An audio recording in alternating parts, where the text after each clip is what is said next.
The Icac has heard that Chinese billionaire Huang Xiangmo handed $100,000 in an Aldi shopping bag in 2015 to then ALP State Secretary Jamie Clements. There are questions about how Mr. Huang, who was a property developer and hence a band owner, came to hand over the big bag of cash, which was far more than the $5,000 cap on donations by individuals to a party. The Icac is investigating whether the ALP was being honest when it officially reported that the money was kosher because it had been handed over in cash, supposedly from the family and employees of a prominent restaurant owner who had attended an ALP fundraiser that Mr. Huang attended.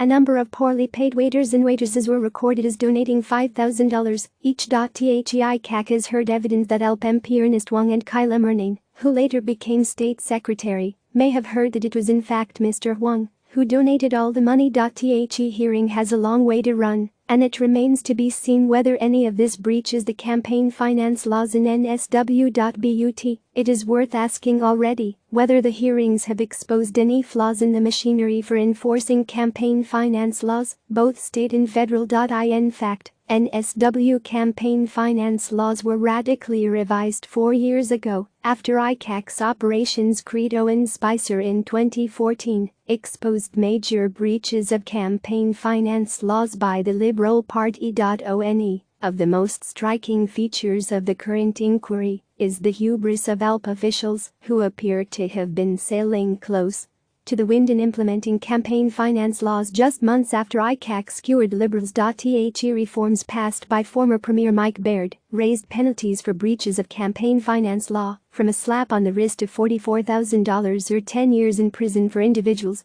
Crucially, the deadline for commencing proceedings against lawbreakers, which had previously been just 3 years, was extended to 10 years. Public disclosure of donations during an electoral season, which used to happen years later, was accelerated and must now be made within 3 weeks. Also importantly, the reforms allowed the NSW Electoral Commission to refer suspected breaches of campaign finance to Icac, which has the powers to investigate complicated financial frauds. This is not to say that the NSW system is perfect.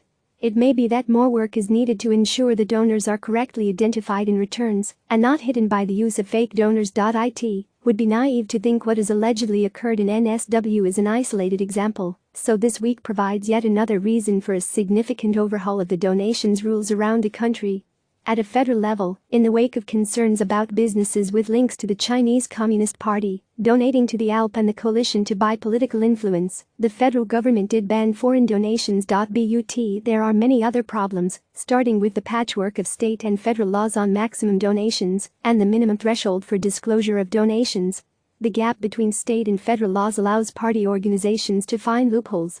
Ideally, the federal and state laws should be closely aligned. The federal government should also stiffen the currently insignificant penalties for breaches of federal election law. The Australian Electoral Commission should also have more power to withhold public funding from parties that break the rules. The biggest problem in federal campaign finance law, however, is weak enforcement of the existing rules. No party has been penalized for a breach of federal campaign finance rules in a decade. There is no federal Icac, which means it is up to the Icac to investigate complaints of fraud. No doubt the Icac tries, but unfortunately it lacks Icac's expertise or investigative powers. The task of policing campaign finance laws should be given to the proposed Federal Integrity Commission when the Morrison government finally gets around to setting it up. In fact, the creation of a federal Icac should be one of Mr. Morrison's top priorities. The new federal Icac should also be given the ability to hold public hearings similar to NSW Icacs. Detractors of Icac claim these hearings can be a kangaroo court that tarnish innocent reputations. The past week, however, has shown that often these hearings are the only way to educate the public and shame politicians into improving standards. This has been a good week for democracy in NSW, and the federal government needs a body with similar powers.